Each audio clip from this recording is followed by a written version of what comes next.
Ayan guys, magandang buhay sa ating lahat. Okay, so sa video na ito guys ay tayo ay magwi-withdraw dito sa ating basket sa Tag Market. Okay. Ayan. So ang laman ng aking balance ay 13.94. Okay, ngayon ay magwi-withdraw pa ulit tayo dito sa ating Sonic AI sa trading bago natin i-withdraw ito pong ating balance papunta sa ating e-wallet o crypto wallet. Okay? Ayan. So, pumunta muna po tayo sa ating CopyX. Ayan. Taas natin. Punta tayo sa CopyX. Tapos, pumunta tayo dito sa Follower Hub. Ayan. Then, punta po tayo sa Strategies.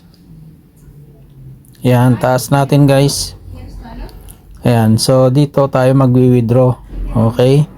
Ayan, click natin yung withdraw.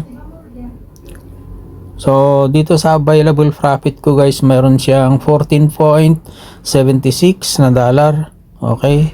Pero bago natin i-withdraw yan, i-refresh ko muna guys. Okay?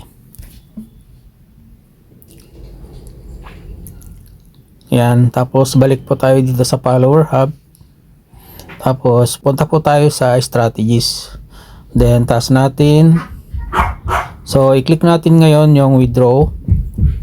Yan, ilagay po natin yung available profit natin dito. Okay. 14.76. Yan. Tapos, i-click natin itong withdraw. Yun. Withdraw complete. Okay. So, ngayon, ang gagawin natin, i-refresh natin para may dagdag po dito sa ating balance, yung ating withdraw na 14.76. Okay? So, refresh natin. Ayan. Okay. So, naging 28.70 na po siya. So, ito po yung ilalabas natin guys, papunta sa ating e-wallet o crypto wallet. Ayan.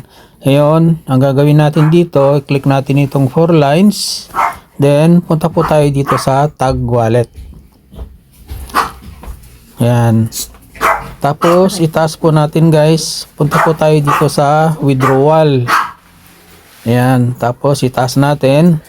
So, ang available na USDT na ating i-withdraw is 28.70. Yan. So, ilagay natin dito sa amount. Yan, 50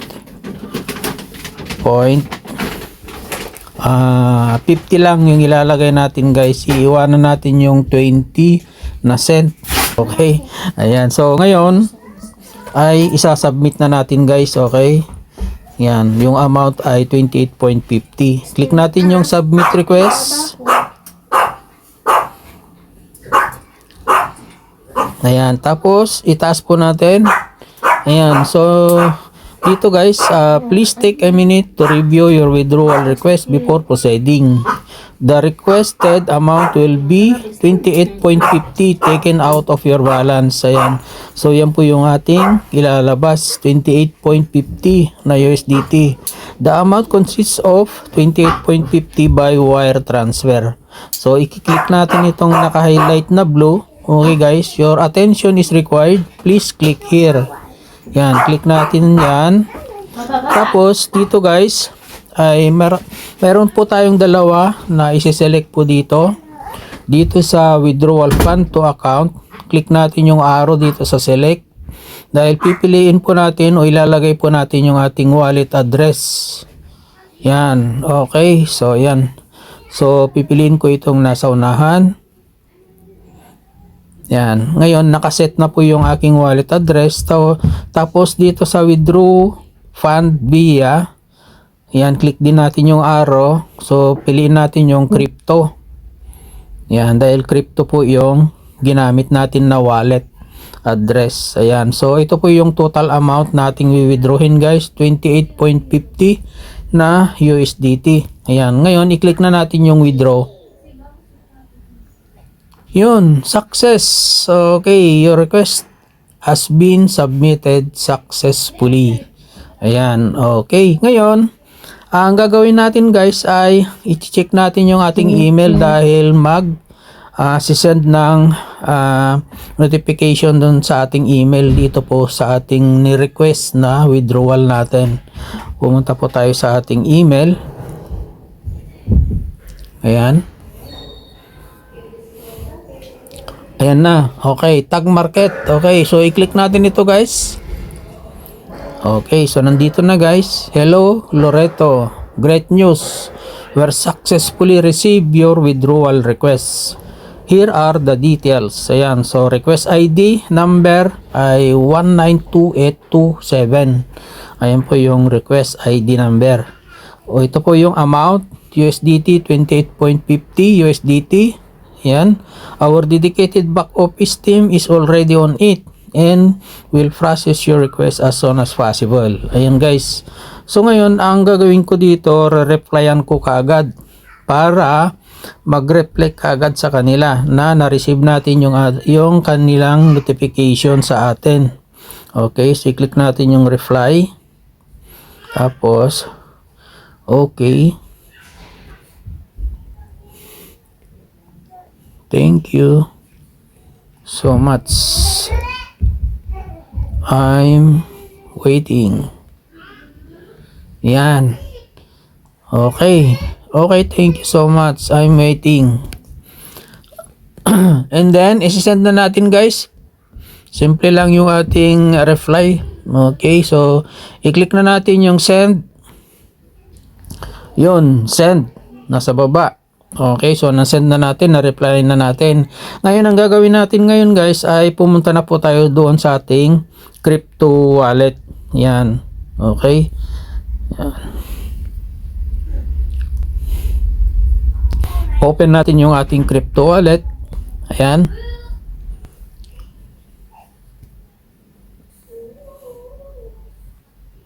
Ayan. Okay guys.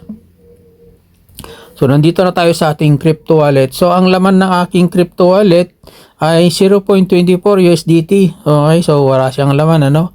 20% lang na USDT. Ngayon, ang gagawin natin dito guys is i-refresh lang po natin. At hintayin natin na pumasok po dito. Yan, refresh natin. 2 beses. Yan, tapos, hihintayin lang po natin saglit. Ayun, so yan guys, pumasok na. Nakikita nyo dito sa baba ng add fund, deposit 28.50 USDT completed na. So nandito na rin sa total balance ko. Ayan, 28.74 na po siya. Ayan, okay.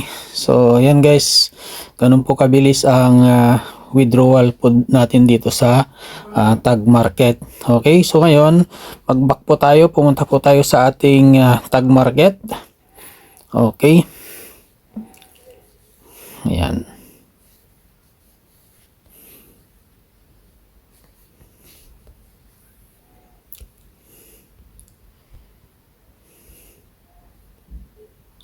Ayan. Okay, so check natin ngayon guys dito sa ating account sa tag market. Ayan, i-open lang po natin yung ating account na nag-automatic kasi na nag-sign out kasi para safe po siya. Ayan, ngayon pumunta po tayo sa tag wallet. Okay, taas po natin, pumunta po tayo dito sa withdrawal, then click natin itong display proceed. Okay, ayan. So ayan, nandito na sa baba guys. Ayan, so nakikita nyo po dito, click natin itong nasa baba. Ayan, okay, so nandito na guys, kita nyo. Ayan, okay, so pumasok na guys, March 8. Yan guys, ayan, amount 28.50. Ayan, so approve na po siya at nakita nyo dito sa baba ay paid na po siya. Ayan, so ilang beses na ako naka-withdraw dito guys. 1, 2, 3, 4, 5, 6, 7, 8, 9, 10. O yan, 10 times na ako naka-withdraw dito sa tag market. Ayan guys, okay. Yan. Yun. Okay. So, yan. Naka-withdraw na naman tayo dito sa ating business sa tag market. Okay. Yan. Balik po tayo. Ayan, punta po tayo sa ating dashboard. So, mayroon pang natitira guys dito sa aking account balance na 0.20. So, tulad ng sinasabi yung mga yung mga ating mga ninuno nung una na pamaihin na sinasabi ay kailangan daw na mag-iwan ng konting parang tawag dito para swertin daw lagi. Ayan. Ayan, so okay, so ayan. Ayan, balik po tayo dito sa ating ayan, pumasok na guys yung ating withdraw. So kanina ay point lang yung laman nito, 0.24 na cent. Ayan. Okay, so ganun lang guys ang mag-withdraw dito sa ating account sa Tag Market. Okay, so napakasimple at napakabilis. Ayan, so maraming salamat and God bless us all. Ayan. Okay.